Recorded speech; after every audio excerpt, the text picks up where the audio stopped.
Welcome back. Now, if you have ever wondered why your skin becomes extra dry and flaky in winter, then this next interview is for you. Skin Functional's latest article aims to answer all these questions by explaining what your microbiome is and how this relates to exfoliating, as well as essentials, acids in exfoliation and how to use them. Well, Dr. Laura Knight is a board-certified dermatologist and advisor to Skin Functional, and she joins us now on Zoom to tell us more. Dr. Knight, a very good morning to you. Welcome to Morning Live. Let's start with understanding why our skin becomes extra dry and flaky in winter. Good morning, everybody, and thank you for having me join you this morning.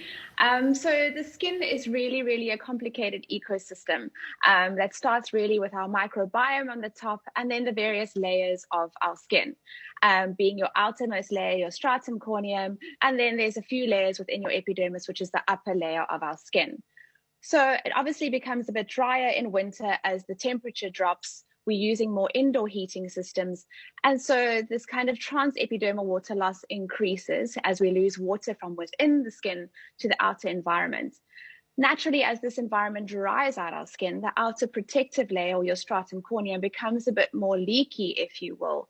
So we lose a lot of this fluid from inside our cells. And then this contributes to our skin being a bit dry, flaky, looking dull. Added to that, Go right ahead. Added to that, as we age, naturally, the skin turnover, moving from the lower part of the epidermis to the outer stratum corneum, slows down. So coupled with a bit of a change in environment, aging, your skin generally looks a bit more dry, lackluster, and dull, and you kind of lack that glowy feeling that we're all looking for. Now, break down what exfoliation is, for the benefit of those that may not be familiar with the term. 100%. So exfoliation is really, simply put, the turning over or the removing of the outer layer of our skin. So our skin does this naturally. It cycles from the bottom layer of our epidermis up to this top layer, or the stratum corneum. And this happens usually in a time of about 4 to 6 weeks. So that's happening naturally in our skin. And then you would have heard that there's different ways we can exfoliate. So whether it be chemical or physical exfoliation.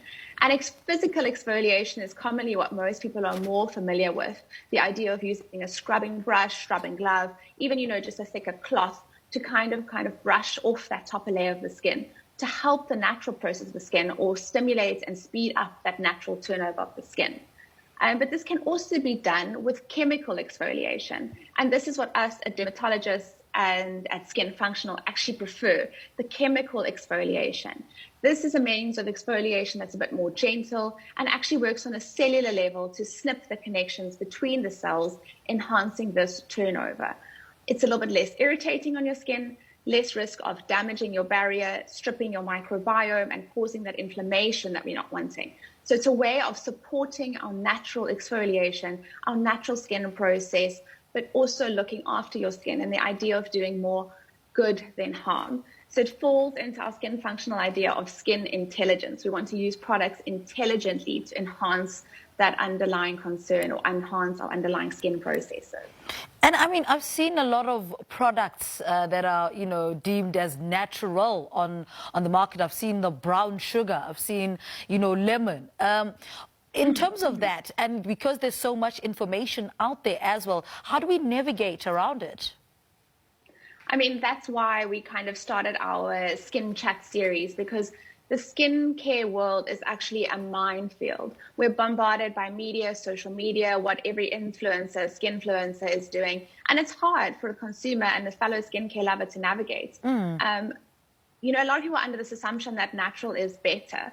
And there are certain elements where we want something to be natural. But there's also a role for, more chemically formulated. We know that there's testing around products, and more of the non-natural chemical products actually undergo more stringent testing, so we know they're safe. Your kind of brown sugar is going to be a rough texture, so more of a physical exfoliant. But the extent or how you use that brown sugar could potentially be harmful or damaging to your skin. So we're asking consumers or, beauty, skincare lovers to, check the credentials of who you're following, join us on our skin chats, ask brands these questions. ask them, are they natural? Are they, I think more important than are they natural, what is the evidence behind the product? Are they safe? Are they cruelty-free? Are they vegan? Are they fragrance-free? So that's what I think is more the importance rather than focusing on natural. Natural is not necessarily always better. Mm-hmm. And how much of, in women, for instance, how much of, as you grow older, your hormones have to do with how your skin also grows as well? How much of that is a factor as we grow older? I mean, it's a huge factor. We see it, especially in women will present to me and say, I had acne as a teenager. Why, as a 30-year-old, 40-year-old woman, am I presenting with acne again? And yes, we realize that our hormones fluctuate, at the onset of puberty, throughout our cycle, and then as we age, go into menopause. And this hormone has an influence on not only our microbiome, on our pigment cells, on the natural texture of our skin, our pilosebaceous unit with that kind of oil follicle, that determines how the skin is turning over, how these melanocytes or our pigment-giving cells are functioning, how your sebaceous gland is functioning. And that kind of environment that's generated on a cellular and an anatomical level then also influences this microbiome. So, I mean, our hormones have got a huge, huge role to play, so something to be cognizant of. But if you're not getting under control in your skin, coupled with abnormal menstrual cycles, difficulties falling pregnant, those are kind of things where we're wanting you to realize that your skincare concern could be part of a greater problem and then to seek help. Mm-hmm. And diet as well. What are some of the major factors that contribute to our skin? Because I will say, I recently discovered that, my skin does not like dairy, and I've been eating dairy all my life, and then suddenly dairy does not like me and it's affecting the skin on my face. How much do we know about diet and how much it contributes to our skin? So diet is always a controversial one, and I think people are always quite polarized as to yes, there's evidence, or no, there's evidence diet is or isn't a factor in our skin. And I think it would be silly to say diet has no influence on our skin. And this is where we kind of, if I quote pure evidence, there's many things that, we know acne is only affected really by steroids, whey protein, anabolic steroids, skim milk, eczema. They've kind of thrown out the diet debate and saying that it's not really linked to diet. But patients and people do complain that, like you're saying, there's certain things you eat that do flare your skin. So, I mean, what I typically say to my patients is, I'm not going to tell you to do a restrictive diet, to skip on certain food groups. My advice would be to know yourself, know what you're eating, know how it influences. And I think to work with integrative medicine specialists that can address your dietary elements, your skincare, your potential, because we definitely know that there's a huge influence between our skin and gut axis. So very, very important, but I don't think I would say blanket practice exclusion diets in order to improve your skin. We're wanting you to be eating a healthy, balanced diet with elimination of things that you find to be your particular triggers. Yeah, and is there such a thing as over-exfoliating? 100%. So people often feel like if I'm going to exfoliate, I need to have this peeling, desquamating, so my skin must look red, inflamed, and flaky. Then I know I've exfoliated. And we don't want that. Your skin doesn't need to peel, to flake, to be exfoliated. And that's actually just doing more damage, where you're stripping your microbiome, you're making that whole ecosystem unhappy. You're also potentially even tearing or breaking your skin.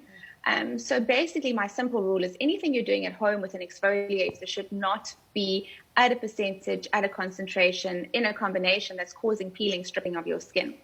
Yes, you might go in salon and have a treatment that does typically peel, but that's going to be at higher concentrations than you are buying over the counter or using in your kind of skincare shelfie. So yes, you can actually over exfoliate, and that is more damaging than not exfoliating. So a healthy skin is a glowing skin, a happy skin, not a red, angry, inflamed, flaky skin. We're all fighting for the glow. That glow is the ultimate. Now, what is the standard in skincare routine for people? When the dermatologists will all say there's a sunscreen is very important. But for you, what are the go-to 4 steps for every single skin around the world?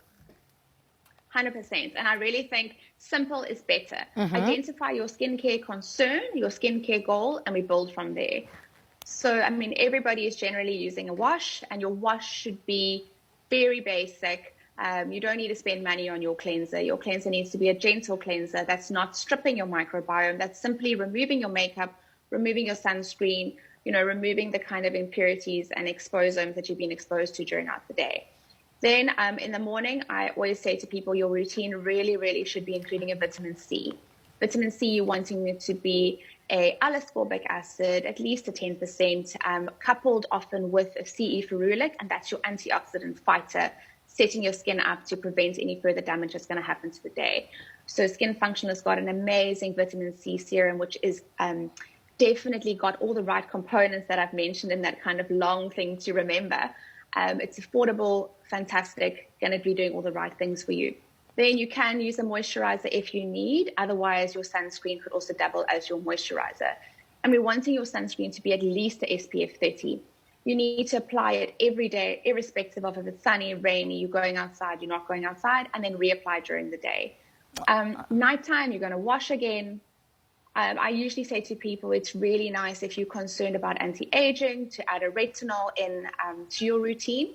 And retinol is fantastic in that there's various formulations of the vitamin A. So you could really start at a low concentration, the idea being that you want to build up a tolerance. So retinol is something that can also damage your skin if you go in too high too quickly. So build up, start at a low percentage, retinaldehyde, and build yourself up. And like, again, the Skin Functional range does that very nicely with the various concentrations of your retinol to build up your tolerance. And then a good moisturizer at night that's locking in that hydration, supporting your skin barrier. And I would say that's kind of where you start. Yeah. Obviously, if you've got specific skincare concerns or with conditions that we're needing to add a more targeted routine, then you slot in your more treatment-related products. All right. Dr. Knight, thank you so much for the insightful conversation. Thank you so much for talking to us. That's a board-certified dermatologist, Dr. Lauren Knight, and she's been chatting to us about exfoliation and how to do it the right way. Yes, there is such a thing as over-exfoliating. All right, quick ad break. We're back after this. Stay with us.